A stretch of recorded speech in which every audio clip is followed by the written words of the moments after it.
यकीनन जिनका नाम आते ही हमारे सीने चौड़े हो जाते हैं, हमारे चेहरों की रौनक पड़ जाती है।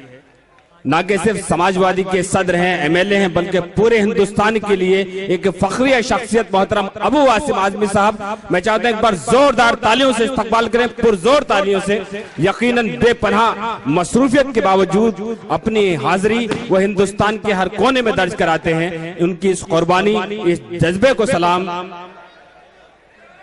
हो ना मायूस अगर कोस कड़े आते हैं, बड़े लोगों पे मसाइब भी बड़े आते हैं। आप आए हैं तो कह सकते हैं कहने वाले, बड़े लोगों के यहाँ लोग बड़े आते हैं। जोरदार तालियों से इस्तकबाल करें मोहतरम अबू वासिम आजमी साहब। यकीन वो हमारी नस्ल को, इस मुशायरे को, हमें वो हुनर सिखाएं, हमें अपने नक्शे कदम पर चलना सिखाएं। तो मैं बहुत अदब के साथ उनसे गुजारिश करता हूँ कि चांदनी में नहा रहा है चांद, किस कदर जगमगा रहा है चांद। ऐ सितारों जरा अदब से रहो, देखो महफिल में आ रहा है चांद। जोरदार तालियों से इस्तकबाल करें मोहतरम अबू वासिम आजमी साहब के लिए, वो हमें एक पैगाम दें। मोहतरम नजर बिजनौरी साहब, जमाल साहब, तमाम शोराए कराम, दोस्तों, साथियों, भाइयों और बहनों, मुझे पता है कि मुशायरे में तकरीर करना बिल्कुल ठीक नहीं है और मैं तकरीर करना भी नहीं चाहता, लेकिन उन्होंने मुझे खड़ा कर दिया तो सिर्फ 2 मिनट में आपसे बात करूंगा। दोस्तों, 26 जनवरी है आज, आधे घंटे के बाद आज हो जाएगा। जी बिल्कुल। और ये वो दिन है जो इस मुल्क में का कानून बना कि आसमान की ऊंचाई पर कोई शख्स बैठा हो या सड़क पर भीख मांगने वाला हो, दोनों को एक नजर से देखा जाएगा। लेकिन कहां हो रहा है इस मुल्क में आज? क्या कहने आसिम आज कहां इस मुल्क में ये हो रहा है? सुबह हम उठेंगे, झंडा फहराएंगे। अभी उस दिन बहस हो रही थी टेलीविजन के ऊपर, मैं गोंडी से एमएलए हूं, मुस्लिम बच्चे छोटे छोटे, पैरों में चप्पल नहीं, नाक बह रही है, गंदे कपड़े हैं, लेकिन झंडा लेकर चिल्लाते हैं सारे जहां से अच्छा हिंदुस्तान। क्या कहने, सुभान अल्लाह। लेकिन अमीर लोग जिंदाबाद। लेकिन मैं किसी अमीर इलाके में किसी अमीर को बिल्डिंग से उतर करके झंडा फहराते नजर देखता नहीं। मदरसों में झंडे फहराए जा रहे हैं और आज आवाज उठाई जा रही है कि मदरसे में झंडे नहीं फहराए जा रहे। वो लोग कह रहे हैं जिन्होंने आजादी के बाद झंडा हिंदुस्तान का फहराया ही नहीं, उल्टे चोर कोतवाल को डांटे। क्या बात। साथियों, मैं एक बात आज कहना चाहता हूं, मेरे दिल की आवाज जी, मेरा एक मैसेज है आप लोगों के लिए। मैं इतना अच्छा माहौल देखकर, जहां मेरे अपने लोग हों, अपने दिल की बात तो आपसे कर ही लूं मैं आज। बेशक इस मुल्क में अगर हमें इज्जत और एहतराम के साथ रहना है, हमें सर उठाकर चलना है, हमें अपने पड़ोसी, अपने हिंदू से भी बहुत अच्छी तरह के ताल्लुकात बनाने पड़ेंगे। बेशक बहुत प्यार के साथ रहना पड़ेगा। मैं आपको एक किस्सा सुनाता हूं, सिर्फ 2 मिनट का। मालेगांव में बम ब्लास्ट हुआ था, 32 मुसलमान मस्जिद से बाहर नहीं निकले थे, वजू में थे, शहीद हो गए। 50 बच्चों के बदन के टुकड़े टुकड़े हो गए। एटीएस ने गिरफ्तार किया मुसलमानों को।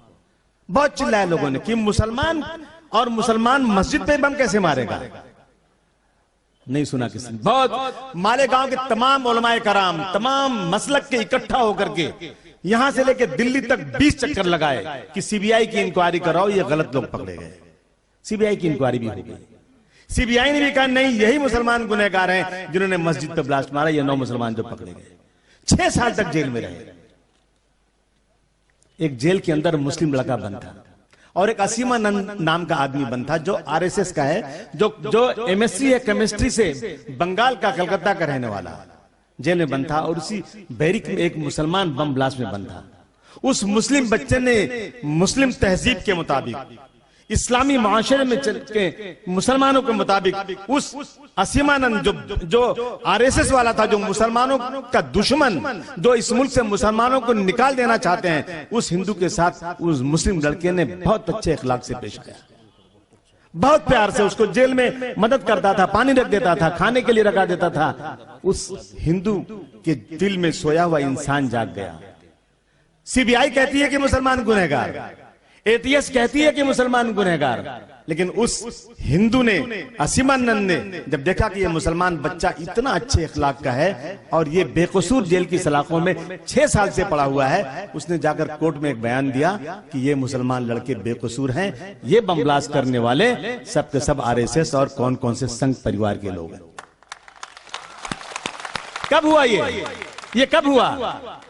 एटीएस, बड़े बड़े अफसर इस मुल्क के, आईएएस आईपीएस, सीबीआई जो इस मुल्क की इतनी बड़ी एजेंसी है, सबने कसूरवार ठहराया, लेकिन उसके बाद एक आदमी के बयान ने पूरे मुल्क में जलजला ला दिया।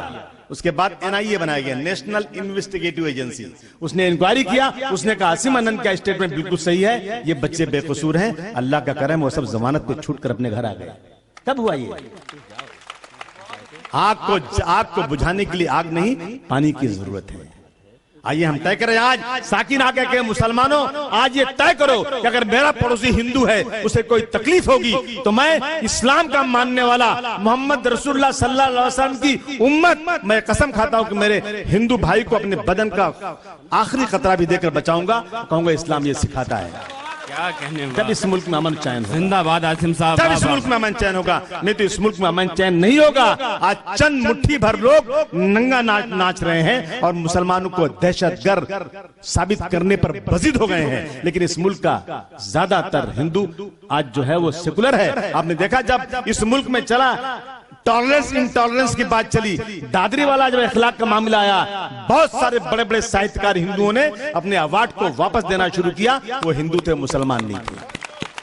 आइए हम तय करें आज कि हम सब हिंदू मुसलमान इस मुल्क में एक साथ रहेंगे। अभी बहस हो रही थी असेंबली के अंदर, मैंने कहा कि हम आपके, मैंने कहा हिंदू भाइयों, हम आपके गणपति में आपको शरबत पिलाएंगे, लेकिन मस्जिद के पास से जब गणपति लेके जाना ना तो बाजा बंद कर देना और वहां रंग मस्जिद पे मत फेंकना। मस्जिद का इमाम भी तुमको उतर कर इंशाअल्लाह शरबत पिलाएगा और तुमको फूलों का हार पहनाएगा, तब आपस में भाईचारा मिलेगा।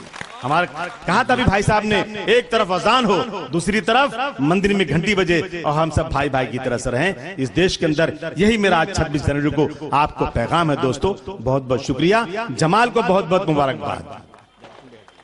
तालियां बजाए जमाल के लिए। बहुत जज्बाती लड़का है, बहुत जज्बाती लड़का है, हर साल मुशायरा कराता है, काम धंधा भी नहीं कर रहा है आजकल, खाली नेतागिरी करता है। तो बना दो ना नेता, इतना अच्छा लड़का है तो।